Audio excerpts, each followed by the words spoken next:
এই একটা পাপ যদি কেউ না করে ইনশাল্লাহ সে জান্নাতে যাবে, যতই পাপ করুক না কেন।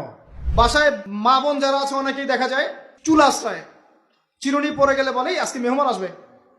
কি আসবে আজকে? মেহমান আসবে আজকে বললেই শিরক।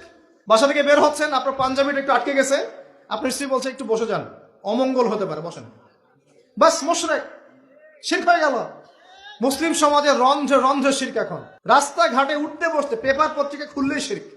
পেপার খুলবেন, রাশিফল, সিংহ রাশি, কন্যা রাশি, দিনটা কেমন যাবে বিশ্বাস করলেই মুশরিক হয়ে যাবে। রাস্তার পাশে টিয়া পাখি দিয়ে ভাগ্য পরীক্ষা করছে, হাতটা দেখে দেন তো ভাই কি আছে, বললেই শিরক হয়ে যাবে। আংটি বিক্রি করছে, আংটি পরলে রোগ ভালো হবে, হাতে দিল রোগ ভালো হবে এই উদ্দেশ্যে, মুশরিক। হাতে দিয়েছে রোগ ভালো হবে, আমার ডায়াবেটিস ভালো হয়ে যাবে, বিসমিল্লাহ, ব্যাস মুশরিক, নাউজুবিল্লাহ। এই আকীদা নিয়ে পড়লেই মুশরিক। মুসলিম সমাজে অহরহ শিরক আছে।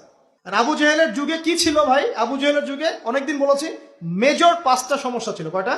মেজর 5টা, মাইনর সমস্যা অনেক, মেজর 5টা। এক, আবু জেহেলের যুগের বেশিরভাগ মানুষ শিরক করতো। কি করতো ভাই? লাত, উজ্জা, হবল, মানাত এইসব মূর্তি পূজা করতো। এখন হয়তো মুসলিম সমাজে এটা নাই ঠিকই, কিন্তু মুসলিমরা এখন কবর মাজার পূজায় শুরু করেছে, করে নাই? মুসলিমরাও এখন নেক্সট সুরতে ধোকা খাচ্ছে। শিরক তো আমাদের সমাজে চলছে। শিরক কি হয় কেন আমি লেকচার দিয়েছি, দেখবেন মুসলিম সমাজে কত শিরক চলছে। আবু জেহেলের যুগে শিরক ছিল, এগুলো বলতে থাকলে এটা নিয়ে আলোচনা করতে হবে। আলোচনার টপিক আমার আজকে অন্যরকম। আবু জেহেলের যুগে কি ছিল ভাই? শিরক ছিল, সমাজে রন্ধ্রে রন্ধ্রে শিরক ছিল। এখনকার সমাজেও শিরক আছে। তারা লা ইলাহা ইল্লাল্লাহ না পড়ে শিরক করতো, আমরা পড়েও শিরক করি।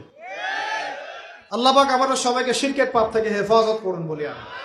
এই একটা পাপ যদি কেউ না করে ইনশাল্লাহ সে জান্নাতে যাবে, যতই পাপ করুক না কেন।